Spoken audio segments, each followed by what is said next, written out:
Bonjour tout le monde. Bienvenue avec nous ce midi. Je m'appelle Nicolas Ray et je suis PDG de MREX également, professeur au collège MREX. Et j'ai avec moi comme invité aujourd'hui Philippe Foisy, qui est actuaire, en fait, qui est fellow, autant au niveau canadien qu'international, qui a travaillé en pricing d'actifs et de produits d'assurance et de fixed income pour un des plus grands assureurs au monde, en fait, pendant près d'une décennie, qui est également chargé d'enseignement au Collège MREX, autant dans le certificat d'ingénierie financière que dans le programme accélérateur La Meurthe Multilogement, et sur les cours en ligne au E-Campus sur www.formationenlignemrex.com.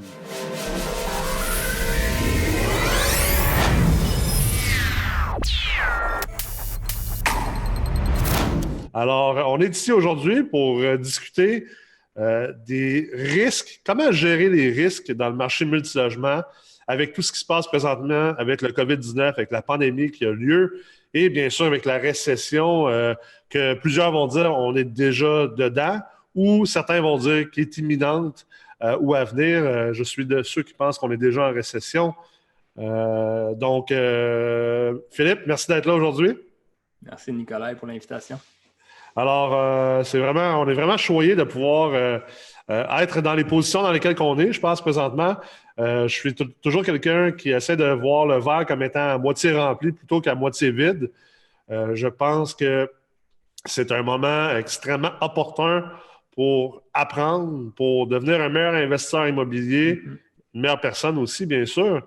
C'est un moment aussi pour vraiment venir solidifier notre portefeuille immobilier si on a plusieurs immeubles ou solidifier carrément notre profil d'investisseur, peut-être si on a juste un immeuble ou qu'on est sur le point d'acheter notre premier investissement dans l'année à venir. Et bien sûr, de se mettre dans une position d'être capable de capitaliser sur les opportunités qui vont définitivement se présenter dans les prochains trimestres et dans les prochaines années. Alors, Philippe, si tu veux, tu peux peut-être prendre juste un petit 30 secondes pour expliquer un peu qu'est-ce que toi tu fais, c'est quoi ton expertise, ta spécialité, puis d'où un peu va venir ton point de vue face à la crise actuelle et aux opportunités futures. Oui, mais dans le fond, moi, comme Nicolas t'a dit, j'ai travaillé un 10 ans dans des compagnies d'assurance. Une grosse partie de ça a été faite chez Standard Life et Manuvie, qui ont une tangente plus produits d'investissement. Parce que là, quand on parle de compagnies d'assurance, la plupart des gens, ils croient, OK, c'est des produits d'assurance, ma petite assurance vie. Puis, il y a des, tu sais, on va parler de gestion de risque aujourd'hui, il y a des risques à gérer sur ces produits-là. Mais il y a beaucoup de produits financiers aussi qui sont vendus par des compagnies d'assurance. Des produits complexes, souvent qui sont avec des outcomes qui sont conditionnels à certains événements, comme par exemple, si le marché plante, puis que tes fonds sont en dessous de ta garantie au moment de ton décès ou au moment de ta maturité de contrat, ben, il va y avoir un payout qui va être donné. Fait que ça devient des options.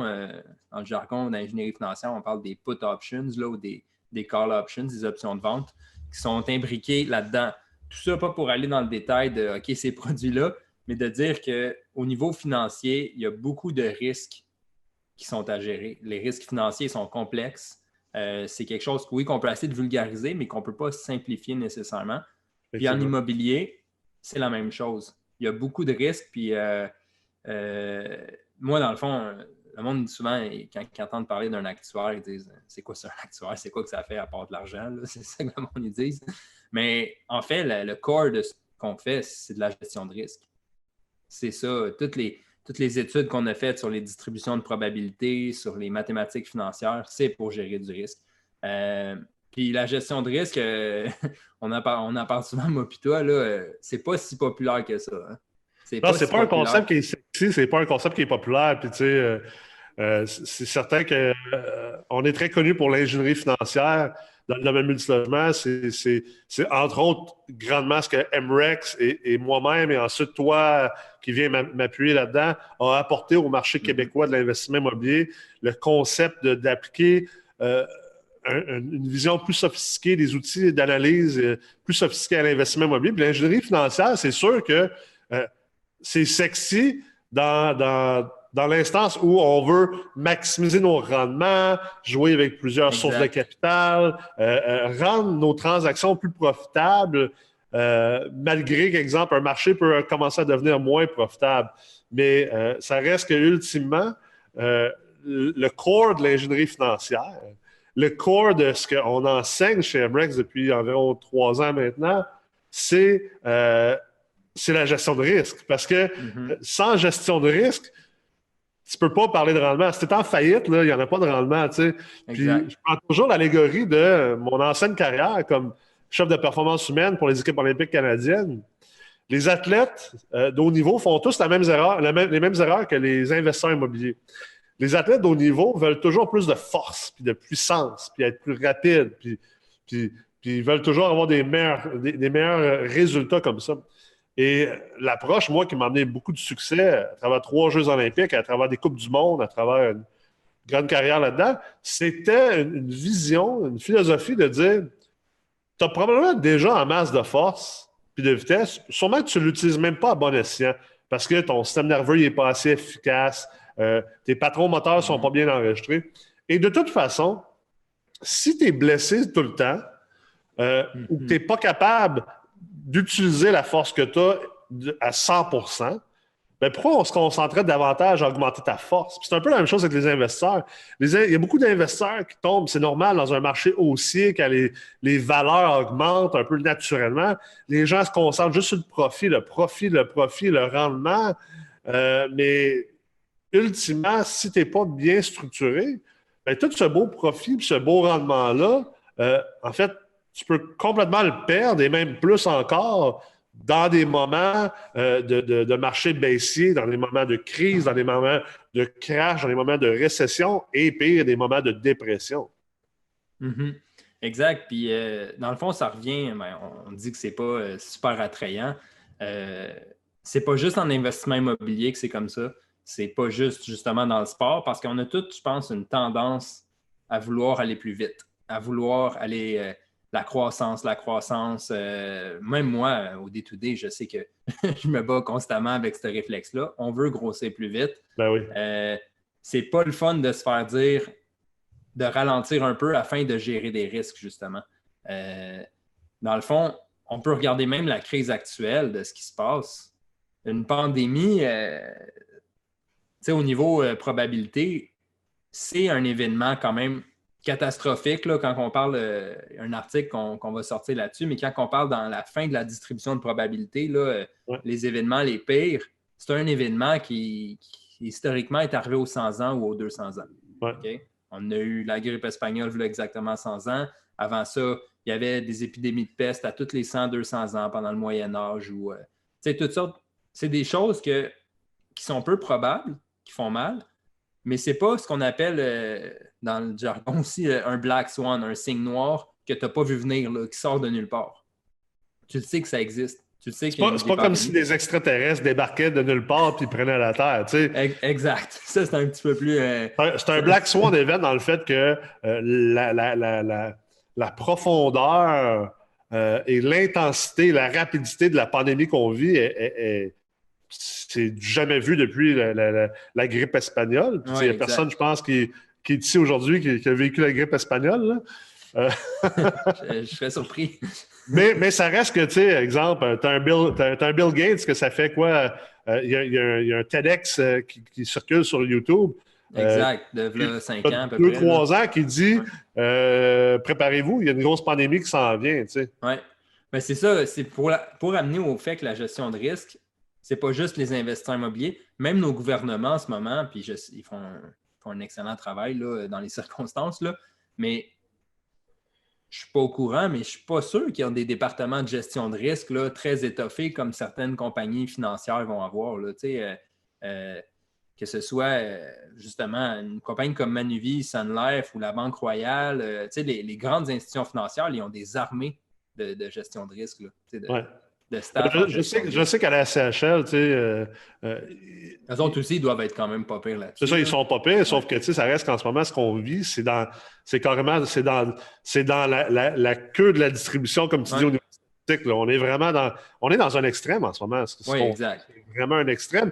Mais la gestion de risque sert à ça aussi. Tu sais. Exact. Puis le problème, c'est que je pense que en fait, c'est pourquoi que ça existe des cycles de marché. Puis c'est drôle, parce que j'écoutais quelqu'un parler cette semaine qui disait ah, mais tu sais, ça n'a pas rapport vraiment avec les cycles de marché parce que ce qui est arrivé présentement, c'est pas une récession technique, c'est vraiment très pointu, ad hoc à cause de la pandémie. Ouais, je comprends que on n'est peut-être pas en récession présentement à cause, exemple, de la technicalité d'un cycle de marché, mais ça reste que quand on étudie les cycles de marché, la première chose qu'on apprend, puis que ce soit avec le docteur Glenn Mueller à l'Université du Colorado, qui est la sommité, en fait, dans l'étude des cycles de marché, que ce soit avec Ray Dalio ou Howard Marks, les plus grands investisseurs institutionnels au monde présentement. Quand on étudie les cycles de marché, ultimement, ce qu'on se rend compte, c'est que les cycles de marché, c'est pas à cause de la technicalité, là. C'est pas à cause de l'analyse technique, c'est à cause de la psychologie de l'être humain. La psychologie de l'être humain, c'est une psychologie qui est en montagne russe. On a toujours tendance, globalement, comme être humain, comme société, à vivre les hauts plus haut que ce qu'on devrait les vivre, puis à vivre les bas plus bas que ce qu'on devrait vivre. Puis pas pour... tu sais, je ne veux pas être mal cité en disant que on fait trop de choses présentement. Au contraire, je pense que, visiblement, on a la preuve au Québec que présentement, on fait bien les choses jusqu'à date. Mais je pense pas non plus que c'est une raison de s'alarmer au point que certains s'alarment. Tu sais, il y a certaines personnes qui sont rendues à se dire que l'économie mondiale va écrouler, ça va être la fin. Un peu comme les gens qui disaient, qui faisaient partie d'Occupy Wall Street en 2008. Là. Ça va être la fin de notre système économique et bancaire au complet. On va tomber dans le chaos. Là, tu as des locataires qui parlent de faire un rent strike. Tu as les survivalistes qui sont comme... On vous l'avait dit que ça s'en venait à la fin du monde. C'est pour ça que les crises existent, c'est pour ça que les cycles de marché existent. Puis moi, ce que je vois présentement au niveau psychologique du marché, c'est que là, les gens embarquent un peu dans la panique. Et plus que les gens embarquent dans la panique, bien, ça sème davantage de panique. C'est un mouvement de masse, c'est un mouvement de mouton, finalement. Et tout ça pour dire, ben oui, que ce soit une récession technique ou non, c'est une récession pareille. Oui, exact. Il risque en ce moment, puis là, on veut essayer de contrer ces risques-là le plus possible. Mais oui, puis juste de dire c'est une récession technique à cause de la pandémie, mais il y a toujours une cause à ces choses-là, que ce soit un déclencheur, finalement. Géopolitique avec le pétrole dans les années 90, que ce soit toutes sortes. Il y a toujours un déclencheur. En 2008, ben, c'est des années d'avarice. C'était plus technique parce que c'est ça, c'était des années il y avait une préparation derrière. Maintenant, là, c'est plus aigu, mais ça reste que la réaction humaine reste la même, que ce soit technique ou ad hoc. Tu sais. Puis tout ça pour dire, on va rentrer un peu plus dans le concret parce que tu sais, on peut rester très high level, philosophique, comme on peut aller peut-être plus dans le concret. Puis je suis convaincu que les gens qui nous écoutent en ce moment, là, les 600 quelques personnes qui vont nous écouter présentement en live ou en redifféré dans les prochains jours, c'est probablement pas des économistes, des gens des PhD ou des actuaires, c'est probablement des propriétaires d'immeubles.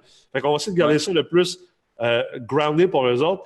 Présentement, là, qu'est-ce que tu vois comme risque? C'est quoi les risques concrets qui peuvent venir carrément mettre en péril les investisseurs qui écoutent présentement? Puis comment ils peuvent gérer ou mitiger ces risques-là? Ouais.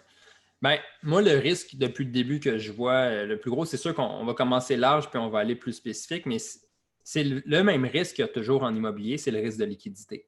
Ouais. Mais là, dans les temps qu'on vit, ce risque-là prend encore plus. Dans le fond, toutes les fois que dans des cours, je disais à des gens, faites attention au risque de liquidité, je donnais des trucs comment le gérer, c'est là que ça se passe. C'est en ce moment que ça se passe. Oui, il faut le faire avant pour prévenir, mais aussi il faut le faire pendant la crise. Moi, une des premières choses que j'ai commencé à dire aux gens sur les forums, sur Facebook, je pense moi plutôt on était sur la même longueur d'onde, c'est si vous pouvez refinancer maintenant un ou deux immeubles pour vous créer un fonds de stabilisation, faites-le là. Je crois que tu en as parlé avec Tommy aussi la semaine passée, là, mais parce que le plus gros risque, le risque majeur que j'entrevois, c'est une crise de liquidité. Absolument. D'ici 2-3 mois. Puis à deux niveaux, la crise de liquidité, parce que les gens, souvent, ne comprennent pas nécessairement ce que ça englobe, la liquidité. La liquidité englobe autant le cash flow qui rentre à chaque mois, après avoir payé tes dépenses et ton hypothèque, mais inclut aussi le capital que tu as disponible rapidement. Tu sais, que ce soit de l'épargne, que ce soit des marges de crédit, des cartes de crédit, de l'argent dans ton coffre-fort. Tu sais. Fait que ça englobe la liquidité. Puis on sait que là, avec exemple, les gens qui ont de la misère à payer leur loyer, ça cause un problème au niveau du cash flow. Exact. Donc, ultimement, le cash flow qui fait partie de la liquidité, ça impacte négativement la liquidité. Et là, toi, ce que tu dis présentement, c'est si vous êtes capable de refinancer, puis d'aller chercher de l'argent au refinancement. C'est ce qu'on appelle, dans le jargon technique, un retrait d'équité par refinancement. Exact. Si vous êtes capable d'aller chercher le retrait d'équité, je ne sais pas, en refinançant, il y a un 100 000 de plus qui se libère ou un 50, bien, vous êtes mieux d'aller chercher ça, le mettre dans votre compte de banque versus le laisser en équité. Oui, votre hypothèque mensuelle va coûter plus cher, mais vous allez avoir bien plus d'argent dans votre compte pour contrer l'augmentation du coût de l'hypothèque, puis vous protéger si, exemple, vous avez des pertes de revenus dans vos loyers, dans votre cash flow. Exact. T'sais, ça, si on le met d'une façon, économiquement, c'est que ton passif, ta dette est long terme, est amortie sur 25-30 ans, puis ton actif, il est court terme, lui. Il est disponible aujourd'hui. Puis la liquidité, on peut prendre 30 secondes sur le podcast pour le dire. Tu l'as déjà dit, c'est pas juste le cash flow, mais la liquidité au sens pur financier, là, c'est du cash. Ouais. C'est du cash que j'ai dans mes poches ou dans mon compte. Il est là. S'il faut que je fasse un transfert dans 5 minutes, il faut qu'il soit disponible. Il faut qu'il soit disponible. C'est pour ça qu'à part ça, sinon, c'est la bourse qui est le plus liquide. Après ça, tu as des obligations, des choses, mais c'est quand même moins liquide parce que tu dois comme... c'est liquide, les obligations, mais comme des contrats à terme dans les banques, il y en a qui vont être illiquides, il y en a que tu ne peux pas retirer avant l'échéance. C'est tout. C'est important de bien comprendre c'est quoi qui fait qu'un actif financier est liquide. Ouais. Un immeuble est illiquide parce que tu ne peux pas le vendre en 30 secondes. Tu ne peux pas le vendre en une journée. Puis si tu le vends en une journée, à la limite, là, tu vas avoir pris un méchant hit sur le prix parce que la personne va acheter sans condition, sans rien, puis chez le notaire le lendemain. C'est ça qui définit la liquidité. Donc, dans un scénario comme on est là, ce qu'on veut, c'est être liquide. Pas comme, par exemple, moi, cette année, sans aller dans les détails, j'avais des refinancements en cours, puis j'avais des différentes structures pour faire entrer du cash dans ma compagnie, puis c'était pour acheter d'autres blocs. Avec ce qui se passe, c'est plus pour acheter d'autres blocs. Exact. C'est plate, là. J'aurais bien aimé continuer à faire des acquisitions. Pour l'instant, c'est ligne de côté, l'argent est là, puis j'ai fait des stress tests, là, on pourra en parler plus aussi parce que les stress tests, les tests de sensibilité en français, c'est un outil de gestion de risque important pour connaître c'est quoi ton risque. Ouais. Mais moi, j'ai testé sur tous mes immeubles, sur tout mon parc, là, dans la première semaine qui a suivi le début de la crise, un taux de vacances de 50% pendant 1 an et demi. Ouais. Vous allez me dire, je suis fou là, de tester ça. Mais l'affaire, c'est que là, on cherche à gérer du risque plus catastrophique. Là. Mais c'est pas si fou que ça. Moi, dernièrement, on sait la modélisation financière, la statistique. Les gens, souvent, on pense à tort que c'est juste une science. La réalité, c'est que c'est un mélange de science puis d'art. Oui, exact. C'est ce qui fait que, moi puis toi, on peut avoir la même éducation qu'un gars dans un fonds de placement, puis peut-être que moi puis toi, on a une meilleure performance parce que le côté art, le côté expérience est meilleur. C'est pas juste de la technique, tu sais. Même chose au niveau boursier. Puis, tu sais, exemple, moi, une petite différence dans mon stress test versus ce que tu viens de mentionner, ben toi, tu as mis 100% pendant 1 an et demi, 50% pendant un an et demi. Moi, juste hier, là, j'ai testé sur mon portefeuille immobilier au complet 100% de perte de revenus pendant 6 mois, suivi ensuite d'un taux de vacances de 12%, puis une perte de revenus de 10% au niveau du loyer moyen. Oui, exact. Pendant 1 année. Fait que, ça revient vraiment à la même affaire que toi, tu as fait. On l'a fait différemment. On l'a exprimé différemment. Aux mêmes conclusions. Mais on teste ces scénarios catastrophiques-là parce qu'on veut savoir c'est quoi. Peut-être que je vends le punch de ton article qui va être sorti dans la prochaine semaine, mais on veut savoir c'est quoi la valeur à risque. Ouais. Je veux savoir si ça arrive, là, j'ai besoin de combien de cash dans mon compte de banque là, pour supporter ça. Pour survivre, parce que le but, c'est de ne pas faire faillite à travers Exactement. ça. Puis un test, c'est important qu'il soit customiser, vraiment comme personnaliser Ouais. à tes blocs. Comme par exemple, quelqu'un qui a, je sais pas moi, 100 portes, que c'est juste des retraités puis du monde qui travaille au gouvernement. Pas tant de risques que ça de mauvaises vacances. Là. C'est ça, je ne le ferais pas de la même manière. On le ferait pas de la même façon. Quelqu'un Quelqu'un qui a 25 logements puis que les 25 sont sur le BS, sans vouloir offenser les gens sur le BS, mais on utilise ce terme populaire-là. Les chèques des BS n'ont pas arrêté de rentrer, puis ils n'arrêteront pas de rentrer, puis ils n'ont pas été affectés. Fait que je ne ferais pas ce même stress test-là sur ce parc-là, versus, exemple, le parc que moi je détiens. Quelqu'un qui travaille principalement dans la restauration, dans tous les services, les commerces en ce moment qui sont fermés. Là. Je mettrais du 100% de vacances. C'est à cause. Là, on comprend que notre test peut être ajusté avec les mesures gouvernementales qui ont été faites. Exact. Mais ça ne pourra pas durer 1 an et demi, ces mesures-là. Là. Il y a comme des limites à imprimer de l'argent. Il y a ton article sur le quantitative easing que tu as fait. Ouais. Mais la Banque, en ce moment, du Canada imprime beaucoup d'argent pour insérer des liquidités. Malgré que la Banque du Canada, c'est ça qui est un peu spécial au niveau de l'assouplissement quantitatif, autant eux que les États-Unis, la Fed, que la Banque de l'Angleterre, on dit, nous autres, on va imprimer jusqu'à temps qu'il faut qu'on l'imprime. C'est que plus longtemps ça dure, plus ça va coûter cher après. Ouais. Là. Ce que je pense aura fort probablement, parce que, étant donné que la plupart de la dette est locale, la dette que le Canada a, puis l'argent qu'on imprime, c'est pas de la dette qu'on a envers d'autres pays. C'est une dette dans notre monnaie locale. Les États-Unis, c'est pas mal la même chose. Le déficit est en argent local. Donc, dans ce cas-là, une récession causée par puis qu'il y a un assouplissement quantitatif, on imprime l'argent à la Banque centrale. Quand c'est dans notre monnaie à nous, l'effet, c'est pas de créer une inflation, c'est de créer une déflation. Mm-hmm. Ça, j'en ai parlé dans les derniers jours je serais pas surpris qu'il y ait une perte de valeur. Les gens qui pensent que les immeubles perdront pas de valeur ou ne peuvent pas perdre de valeur, c'est plate à dire. Je pense qu'à court terme, dans une perspective de 2 à 10 trimestres futurs, il pourrait effectivement avoir une perte de valeur des immeubles.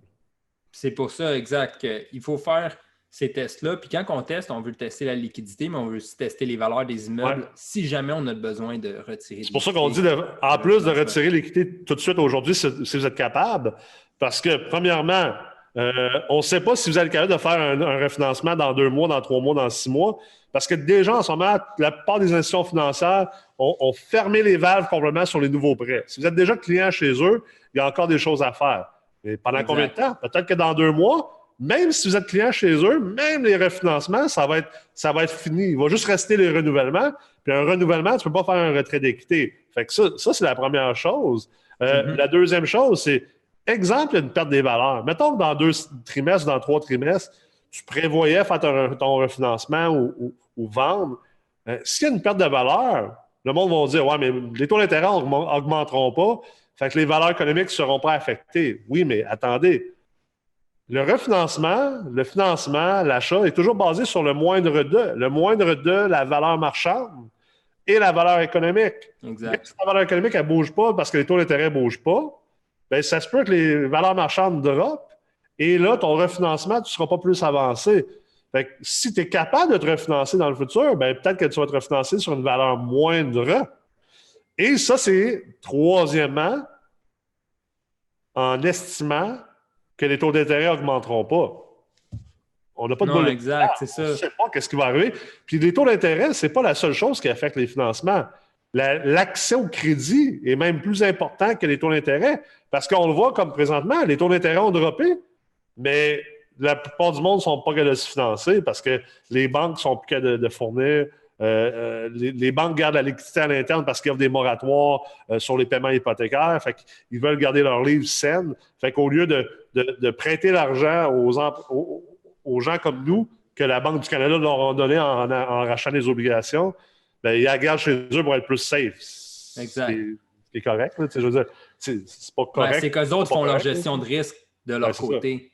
Parce qu'eux autres aussi, leur but, c'est de survivre. Exact. C'est le même qui réagissent. Donc, tu sais, on a parlé des mauvaises créances. C'est super important pour les investisseurs à tester. Si vous avez un cruncher chez vous, ultimement, essayez d'avoir le plus fiable possible. Là. Mais faites des tests par exemple, quelqu'un qui a un cash flow de 1000$ par mois. Ouais. Et avec ce test-là, le test que je fais, il tombe à moins 1500 par mois. Puis, mettons qu'il y avait 10 immeubles comme ça. Fait qu'au lieu de recevoir 10 000 par mois, il va perdre 15 000 par mois qu'il va devoir sortir de ses poches. Fait que si ça dure 6 mois, ça, ben, il faut qu'il sorte 90 000 de ses poches en 6 mois. Fait qu'il doit planifier déjà, il va venir d'où cet argent-là? Ouais, c'est ça. S'il y a un refinancement, au moins s'il le fait tout de suite, puis il peut refinancer un 150 000, ben, il a son coussin, puis il sait que si ce scénario-là se matérialise au niveau des vacances, il va avoir le 90 000.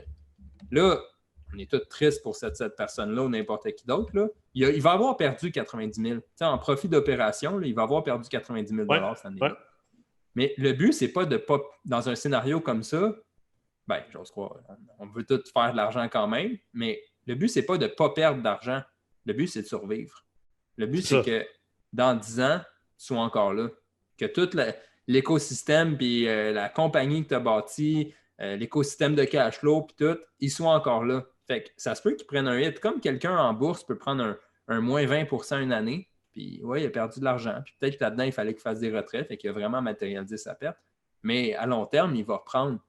Mais le but, c'est de survivre. Parce que si vous êtes en faillite à travers cette crise-là, j'ai personnellement pas vécu de faillite. Je connais des gens qui en ont fait. C'est pas le fun.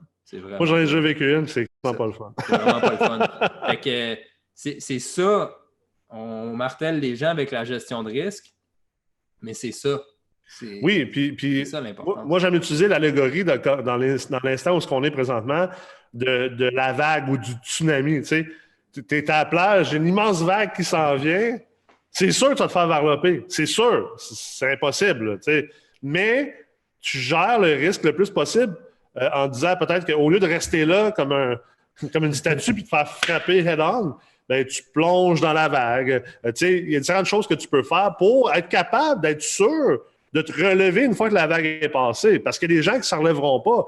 Puis si toi, tu es une des personnes qui a pu s'en relever, ben, tu vas être capable de ramasser. Puis là, c'est peut-être morbide un peu. Là.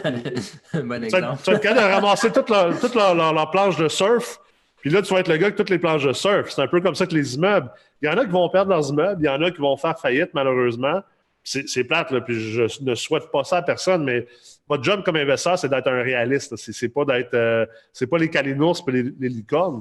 Votre job, c'est vous de ne pas perdre vos affaires, puis de deux, d'être dans la position d'être capable d'en ramasser par la suite.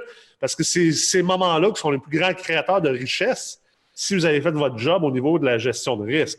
Donc, juste pour résumer, première chose, si c'est le cas de refinancer, puis d'aller chercher de l'équité, puis de le mettre dans votre compte de banque pour qu'il soit liquide, faites-le le plus tôt possible. Et deuxième chose, allez réanalyser le cash flow opérationnel de vos immeubles ou de votre immeuble avec un taux de vacances de X, avec une baisse éventuelle des loyers possiblement et avec des pertes de valeur. Mm-hmm. Exact. Puis, tu sais, on parle de liquidité, on parle de refinancement. En immobilier, le terme love money est populaire, mais c'est le temps, si vous avez quelqu'un dans votre entourage, un ami qui a de la liquidité, de lui offrir des bonnes conditions de prêt, puis d'emprunter. Après ça, même si c'est de payer du 10 % mais que tu le structures composé pour que tu repayes juste dans 2 ans l'intérêt et le capital, donc tu ne mets pas plus de stress sur tes liquidités. Oui, tu vas payer de l'intérêt. Oui, c'est une perte. Oui, tu auras peut-être loadé une carte de crédit. Encore là, tu vas toujours y aller comme en cascade. Les taux d'intérêt les plus bas, un refinancement. Après ça, tu vas remonter. Mais le but encore là, c'est de survivre. Fait que si tu payes plus d'intérêt que tu aurais aimé, si c'est la solution à faire parce que tu n'as pas d'autres sources, le but, c'est de trouver des sources de liquidité. Ouais. C'est de s'assurer de passer au travers. De combien de liquidité tu as besoin, c'est tes stress tests qui vont te dire ça. Exactement. Puis dans le fond, là, on parlait de taux de vacances. Mais la prochaine à tester, ça va être les taux d'intérêt sur vos valeurs économiques, justement. Puis les valeurs marchandes, de tester les taux de global d'actualisation sur le marché, de savoir que si pendant un court laps de temps, par exemple, dans les couronnes de Montréal, ça monte à, je ne sais pas moi, 5,25, 5,5 % de taux global d'actualisation, au lieu de 5 %. Je ne pense pas qu'on ait déjà eu cette discussion-là. Tu en as parlé avec Tommy, je ne pense pas que c'est la tendance long terme, mais à court terme, si ta valeur marchande diminue, comme tu disais, ça va affecter ton financement à cause c'est le moindre des deux. Donc, de tester ces choses-là parce qu'il faut savoir c'est combien qu'on va pouvoir ressortir plus tard Exact. aussi. Puis ça amène peut-être un point, un deuxième point au premier point, en fait, un 1.2, on va dire. C'est que si tu es capable de refinancer aujourd'hui puis de retirer toute l'équité au maximum, mettons, ton immeuble vaut 1 million, tu as 650 000 de financement dessus présentement. Si tu es capable d'aller chercher un 750 ou un 850 avec la CHL, d'aller chercher ton 100-200 000 le plus, va le chercher. Puis au niveau du terme, j'ai eu la question ce matin en privé. Les banques essaient de pousser le terme 1 an parce qu'on s'entend que le taux d'intérêt est meilleur que le 5 ans. Parce qu'en ce moment, les banques hedgent beaucoup. Ils ne savent pas vers où que ça va aller. Ça se peut que ça soit une très bonne décision de carrément prendre un 5 ou un 10 ans. Parce qu'en réalité, ce que tu viens de faire, c'est que tu viens de t'enlever un risque. Ouais, parce que si tu refinances, tu fais un retrait d'équité, mais tu prends juste un terme d'1 an, oui, là, tu t'es mis plus liquide, mais là, tu as rajouté un risque dans 1 an qui est le boomerang quoi ton intérêt dans 1 an, puis ça va être quoi l'accès au crédit dans 1 an. Puis j'ai bien plus peur des taux d'intérêt puis de l'accès au crédit dans 1 an que dans 5 ans. Exact. Le boomerang va revenir vite. Versus que dans 5-10 ans, je sais que tu en as parlé avec Tommy, moi, c'est une stratégie de gestion de risque que je pousse depuis longtemps, qui n'est pas populaire non plus. Là. Mais justement, quand tout va péter, tu vas pouvoir arriver devant ton banquier alors que le monde est en train de perdre leurs immeubles. Là, ton banquier va vouloir repasser les immeubles perdus de ses clients qui sont solides. Puis toi, tu vas avoir du 100, 200, 300, 400 000 dans le compte de banque. Tous tes immeubles sont financés pendant les 5-10 prochaines années, sont ce qu'on appelle cristallisés, sont stabilisés. Fait que tu n'as aucun risque. Il sait que tu n'auras pas de risque de refinancement imminent. Fait que qu'est-ce qui va arriver? Il va dire, crime, t'es vraiment solide. Écoute, mon client Jean-Pierre, là-bas, là, il est obligé de faire un délaissement volontaire suite à un préavis d'exercice sur son 24 logements. Le bloc, il l'a acheté il y a 1 an et demi, il a payé 2,1 millions. Écoute, tu peux le ramasser pour 1,8, tu n'as même pas de mise de... Tu as 25 000 de mise de fonds à mettre pour les frais légaux. Tu le veux-tu? Oui, je le veux. oui, je le veux. Oui, je le veux. Il n'y a peut-être plus de mariage en ce moment, mais il va y avoir ce genre de mariage-là. Exact. Mais puis, tu sais, la raison, on le sait, moi, plutôt, la raison pourquoi le monde ne prenne pas un 5-10 ans, c'est ce qu'on disait au début, c'est l'appât du gain à court terme. C'est que les gens se disent, hey, si je suis gelé 5 ans, 10 ans, dans 3 ans, quand je vais avoir 200 000 d'équité qui dort dedans, je ne pourrai pas l'utiliser. Ouais. Mais justement, en ce moment, avec ce qu'on vit, c'est le meilleur timing pour justement se hedger de même parce que les perspectives sur 2-3 ans ne sont plus aussi prometteuses qu'ils étaient. Absolument. Donc, c'est le temps. Oui, puis après ça, si dans 3 ans, tu as, je sais pas, c'est revirement de situation, puis là, tu as 500 000 d'équité qui dort à cause de acheter ton terme, ça va être rendu un beau problème, là, tu sais. Oh oui, c'est clair. Ça va être un beau problème. Puis à la limite, tu vas être dérisqué au niveau ratio pré-valeur sur ces immeubles-là, puis tu vas pouvoir aller plus agressif sur tes autres. Tu vas pouvoir faire une coupe d'acquisition à 100 mises de fonds, là, le classique, là, à 100% leverage avec des prêteurs privés, parce qu'au niveau de ton parc global, tu vas avoir des ratios pré-valeur plus bas sur ces actifs-là qui vont venir smoother un peu le tout sur ton total. Fait en gestion de risque, ici, moi, personnellement, c'est sûr qu'avec mes connaissances, mon expérience puis ma vision du risque, je ne vois pas vraiment de désavantage à geler un immeuble 5-10 ans, surtout en ce moment. C'est clair, c'est clair. Donc ça peut être une autre stratégie de gestion de risque, surtout avec la SCHL. En fait, les gens vont surtout dire le désavantage, puis tu l'as parlé tantôt de l'appât à court terme, le désavantage, c'est le taux d'intérêt plus élevé. Puis tu sais, exemple, il y a un moment l'année passée où que le 10 ans était presque au même prix, au même taux d'intérêt que le 5 ans, c'était vraiment avantageux. Là, en ce moment, il y a quand même une grande différence entre les taux d'intérêt 5 et 10 ans versus, exemple, un an. Tu sais. C'est sûr que ça fait un peu plus mal, mais quand tu conclus aussi que, attends un peu, là, l'intérêt, c'est déductible d'impôt. Exact. C'est-tu vraiment beaucoup plus cher? C'est pas tant plus cher. Puis à quelque part, le risque a un prix. Fait que ça dépend, c'est quoi que tu es prêt. Est-ce que tu es prêt à te dérisquer par rapport à ça complètement pour payer, je sais pas moi, 1% à 2% de plus d'intérêt annuel, sachant en plus que le 1 à 2%, est déductible d'impôt, là, tu sais. Exact. C'est-tu vraiment un si grand trade-off versus possiblement un 2-3 ans à venir de peut-être dépression, là. Tu sais, il y en a qui parlent même pas de récession, il y en a qui parlent d'une dépression. Exact. Je pense qu'on peut s'entendre sur un point en ce moment. L'incertitude est au maximum. C'est ça. Celui qui va avoir réussi à prédire comment que ça va évoluer, ben, ce ne sera pas ce sera pas une bonne vue, ça va être de la chance, là, probablement. Là, non, c'est clair. C'est clair. Puis ensuite, j'ai touché un petit peu au point tantôt. J'en ai parlé amplement sur les réseaux sociaux. Je me suis obstiné avec bien des gens. Honnêtement, je suis surpris à quel point que les gens sont polarisés par rapport à cette discussion-là et comment que les gens voient juste noir ou blanc, mais ne comprennent pas le côté cas par cas. Puis, en fait, toute la zone grise à l'intérieur du noir et blanc, que c'est pas obligé d'être un ou l'autre. Puis ça, c'est autour du concept de moratoire, c'est-à-dire de dire que la banque est prête à m'offrir un moratoire sur mes paiements de capital ou sur mon paiement hypothécaire au complet. Devrais-je prendre ou non? Ça, c'est vraiment en ce moment une grosse discussion.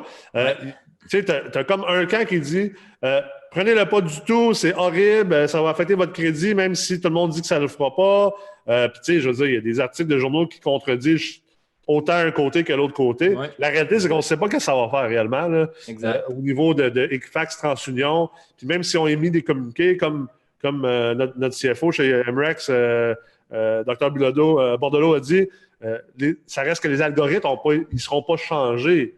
Fait qu'il y a quand même un risque par rapport à ça, que ça affecte ton dossier de crédit. Moi, je pense que le plus grand risque, c'est que ça affecte ta crédibilité de ton dossier interne à la banque ou à l'institution avec laquelle tu fais affaire, avec le directeur ou avec le banquier.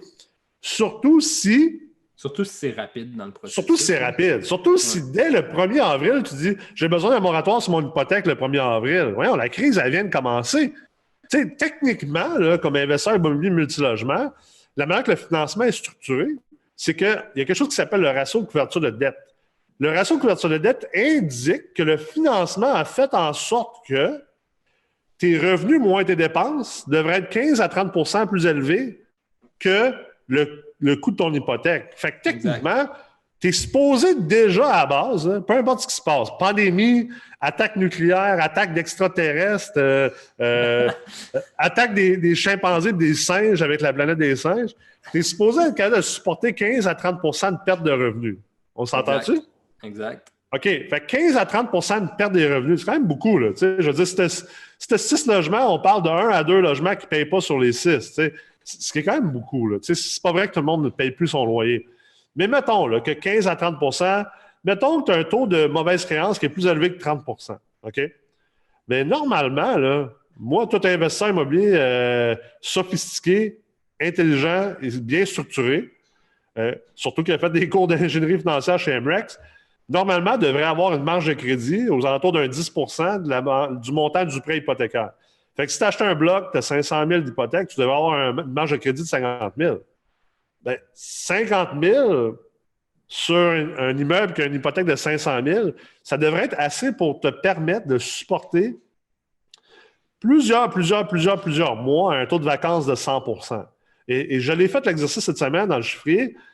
Techniquement, considérant le ratio de couverture de dette de 1,15 à 1,30, dépendamment si tu es conventionnel ou SCHL, et considérant que tu devrais avoir une marge de crédit, là, je ne parle pas de carte de crédit, je ne parle pas d'épargne, je ne parle pas de fonds de prévoyance, de fonds de réserve, vraiment juste une marge de crédit. J'ai calculé que tu devrais être capable de survivre un 6 à 9 mois avec un taux de vacances de 100 %. C'est-à-dire qu'il y a plus... Exact. Fait que ça va juste sur la marge de crédit au fur et à mesure. Pendant les 6 à 9 prochains mois, il n'y a plus de locataires qui payent. On s'entend qu'il faut que tu leur payes cet argent éventuellement. C'est pour ça que la discussion de donner le loyer gratuit, je pense que c'est une mauvaise discussion. C'est une logique erronée. Mais exact. Je pense que ta comparaison de l'épicerie est... Oui, c'est ça. Mais tout ça pour dire que considérant ça, puis considérant qu'il y a d'autres choses qui sont moins pénalisantes qu'on peut demander un moratoire. T'sais, on peut repousser les paiements de taxes, on peut repousser les paiements de chauffage d'énergie en n'ayant pas autant de risques pénalisants que de repousser son hypothèque dès le premier mois. Bien, ça fait en sorte que dans le fond, si tu repasses ton hypothèque dès le premier mois, ce que tu dis, c'est que tu es un profiteur. Tu veux profiter du fait qu'il te l'offre sans considérer les conséquences. Puis là, faites attention, je suis en train de généraliser. Là. Je ne suis pas en train de dire que tout le monde qui a fait ça est un profiteur. Chaque cas est différent, chaque cas est unique. Là. Je ne connais pas tous vos portefeuilles, puis il y a probablement des raisons. Il y a probablement des cas qui feraient en sorte que j'analyserais ton portefeuille et je te dirais, oui, c'est quoi, prends ton moratoire dès maintenant. Les avantages sont plus grands que les désavantages potentiels. Exact. Mais globalement, si on parle du moratoire d'hypothèque, de le prendre dès le premier mois, globalement, les désavantages potentiels sont plus grands que les avantages immédiats. À moins que tu es sur le bord de faire défaut sur ton hypothèque. Si tu es sur le bord de faire défaut sur ton hypothèque le 1er avril, prends-le le moratoire, c'est clair. Mais si tu n'es pas sur le bord de faire défaut sur ton hypothèque le premier mois ou le deuxième mois, puis que tu as une marge de crédit, puis que normalement, tu n'as pas plus que 15 à 30 de taux de vacances, de mauvaise créance, puis que tu puisses prendre des moratoires sur des affaires moins pénalisantes comme les taxes municipales, les taxes scolaires, le chauffage, l'électricité, ben prends ces moratoires-là, puis garde le moratoire sur le capital ou sur l'hypothèque au complet, garde ça en dernier recours. Fais de la prévoyance, c'est sûr. Ouais. Parle avec ton directeur de compte, parle avec ton banquier tout de suite par rapport à ce que tu pourrais faire si tu en arrives là. Je ne dis pas de ne pas communiquer et de ne pas prévoir. Mais tire pas sa gâchette trop vite. Parce que tu vas devenir un peu comme la Banque du Canada. La Banque du Canada qui a trop tiré sa gâchette rapidement avec les baisses de taux d'intérêt, qui font en sorte qu'ils n'ont plus de munitions pour dealer avec le futur. C'est un peu la même allégorie, dans le fond. Tu sais, puis on peut faire une comparaison avec ce que j'ai parlé tantôt pour la liquidité puis les taux d'intérêt. On y va en effet de cascade. Fait que la première qu'on veut chercher, c'est un refinancement avec un taux autour de 3 %. Après ça, si vous avez de l'argent autour de vous, 6, 7, 8 % du love money. Après ça, le prêteur privé, s'il faut, là, si c'est ça que ça prend, le prêteur privé à fin en 12-15 %, on veut survivre. C'est la même chose pour les paiements. C'est lesquels qui nous coûtent le plus cher. Ouais. D'aller voir la banque qui a été un paiement, ils vont l'accorder et tout, mais ça va coûter plus cher au niveau de la réputation. Peu importe ce qu'on en dit et tout. Moi, je le sais, j'ai mon directeur de compte, puis je le sais que si ça fait 1 an qu'il me supporte là, à faire des acquisitions, puis si je vais le voir avec ça, puis que j'en veux un là, puis j'en ai parlé là, au niveau de comment que ça fonctionne pour m'informer. Moi aussi, j'ai eu la discussion de mes banquiers. J'en veux un. Mais si je dis là, j'en ai besoin d'un, sinon, mais c'est sûr que lui, ça fait 1 an qu'il m'aide à faire des acquisitions, des fois de façon agressive. Puis là, tout ce qu'il voit, c'est qu'aux premières affaires, j'ai mal géré mon risque. Là. Par contre, la ville, tu vas voir à la ville, c'est le gouvernement. Si je ne vais pas payer mes taxes, ben, parfait.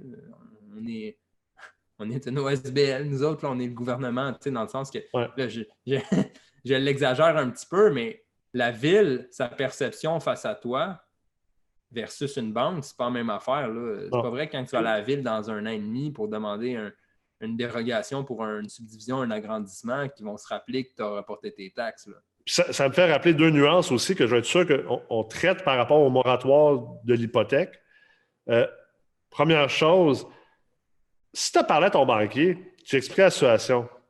Tu dis, tu sais, j'en ai pas de besoin tout de suite, mais tu sais, je vais juste me préparer au cas où. Mais tu sais, je suis solide présentement, blablabla. Ouais.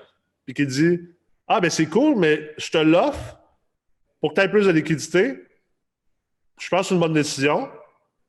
Écoute, moi, ce que je suggérais aux gens, c'est parfait. Demande-lui de te l'écrire, noir sur blanc, que c'est lui qui te l'a offert, tu n'en as pas eu de besoin, mais te l'offre de manière préventive, que ça n'affectera ni négativement ton dossier à l'interne à la banque, ni ta relation, la perception de crédibilité avec lui, puis ni ton dossier de crédit. Exact. Si tu as toutes ces choses-là, là, oui, prends-le. Prends-le, je suis d'accord. Oui, 100%.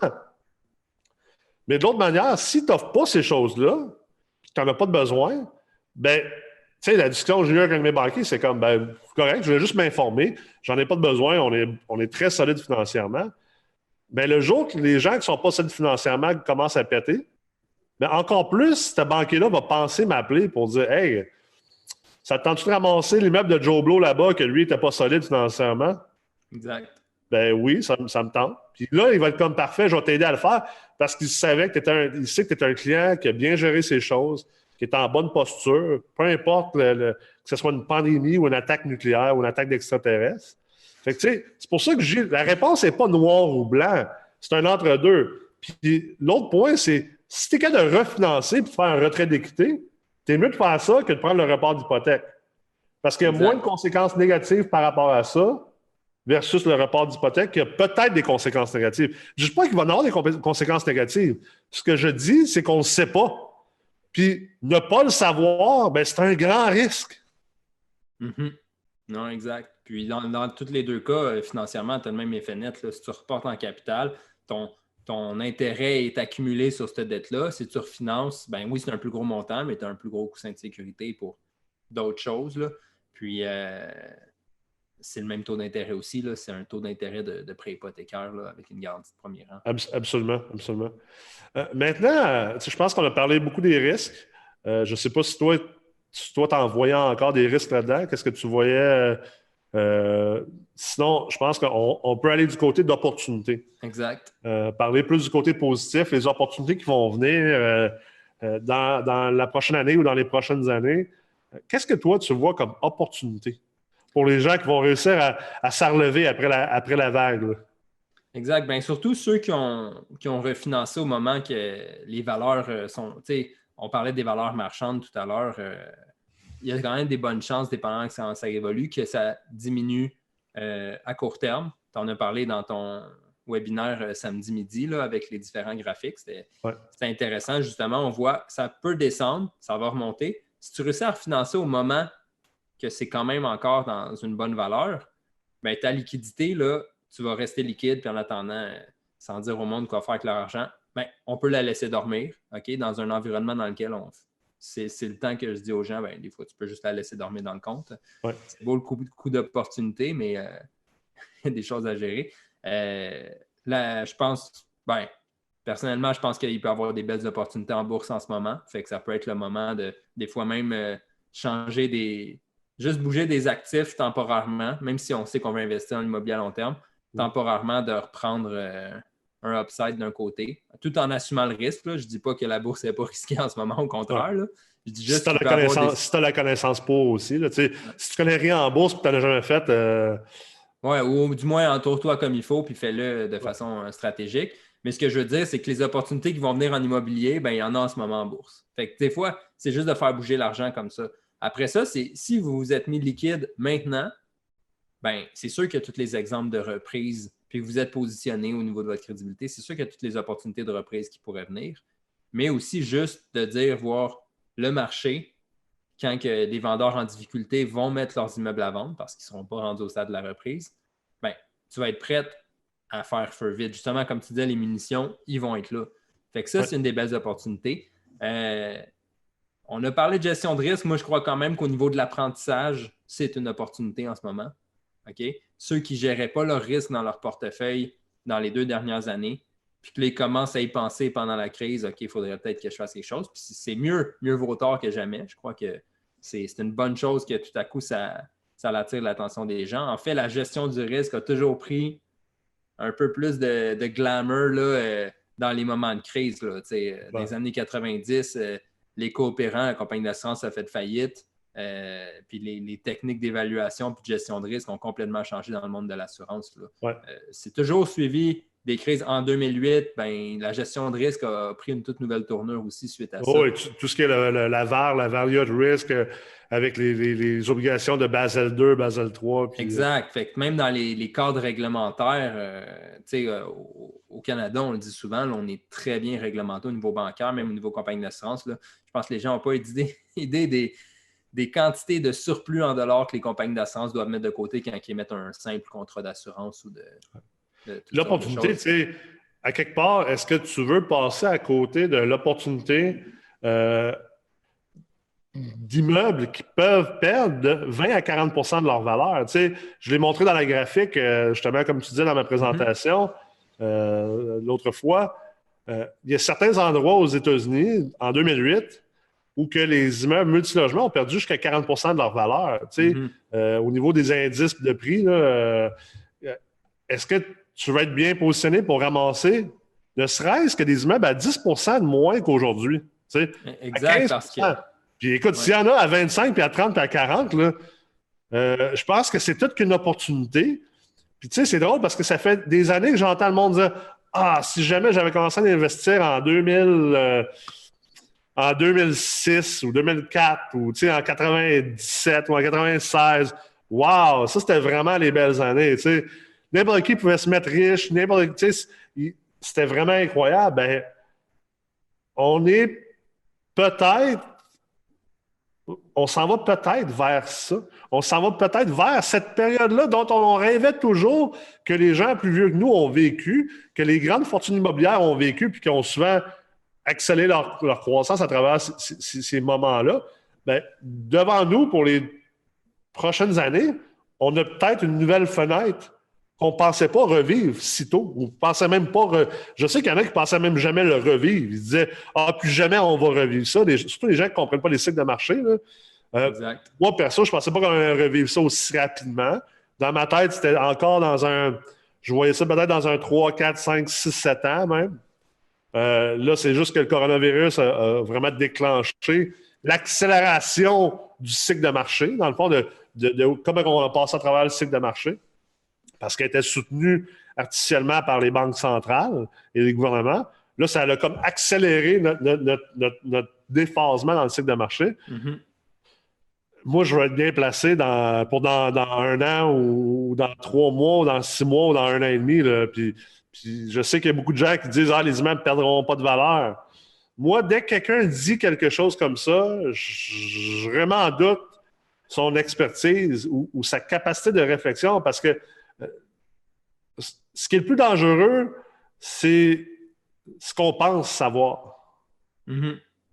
Puis les gens qui disent « Ah, les immeubles ne perdront pas de valeur. Oui, les TGA vont peut-être monter un petit peu tranquillement, donc les prix vont baisser ou les loyers vont peut-être stagner ou tout ça, mais après ça, il va y avoir une envolée de gens qui vont aller se pitcher sur l'immobilier pour en acheter. Ça se peut très bien. Je ne dis pas le contraire, mais ça se peut que ce ne soit pas ça non plus. Ça se peut que les valeurs drop jusqu'à 40 % comme on a vu dans des crises, dans des récessions précédentes. Ça se peut que non, ça se peut que oui. La vraie réponse, c'est qu'on ne sait pas. Mais on sait qu'il y a une historique de.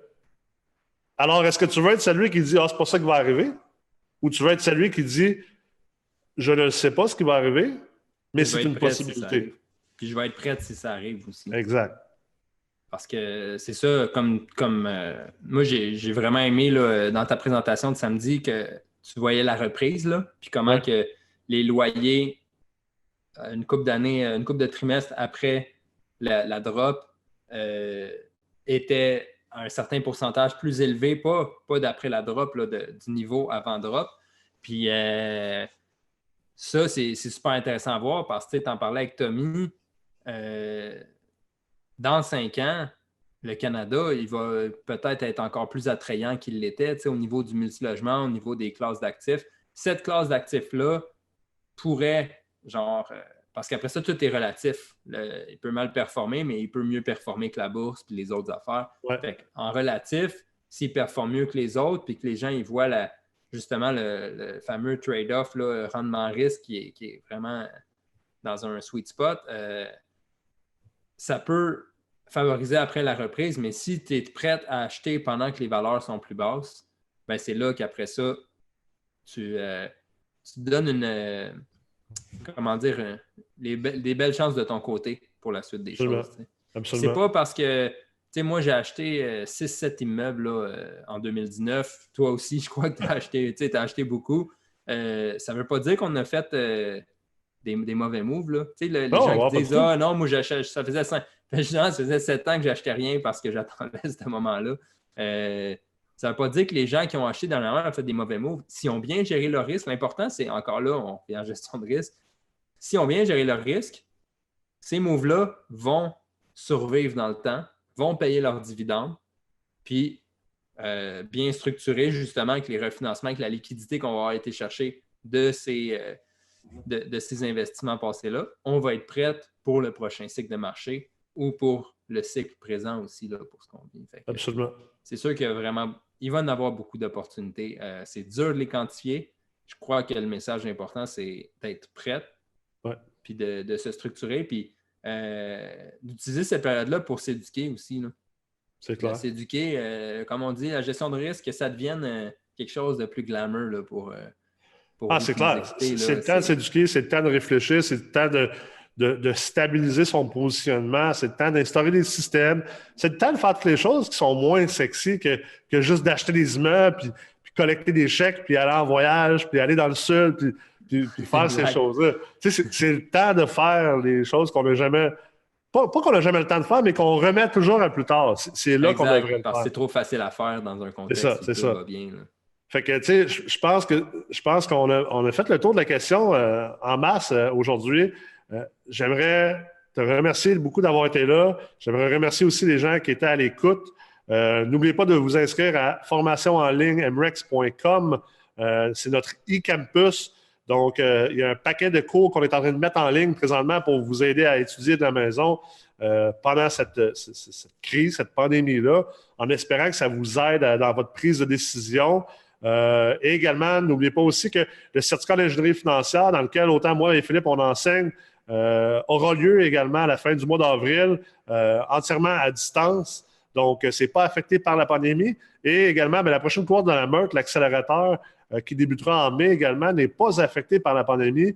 Donc, si vous voulez avoir des informations, vous pouvez contacter directement la MREX sur la page Facebook, par courriel, sur le site web. Et entre-temps, soyez patients, soyez réfléchis, essayez de stabiliser vos émotions, tombez pas trop dans la peur, tombez pas trop dans le positivisme non plus. Essayez de garder, comme on dit en anglais, un cool head. On va essayer de garder la température de notre cerveau à un bon niveau de température. Puis prenez le temps. Il va y avoir des opportunités, mais présentement, concentrez-vous à bien recevoir la vague. On ne sait pas de quelle grosseur qu'elle va être. Et gardez un esprit ouvert, gardez un esprit de curiosité. Ça va vous aider définitivement dans vos investissements futurs. Merci beaucoup, Philippe. Merci beaucoup à tous. Merci, Nicolas. Merci tout le monde aussi pour...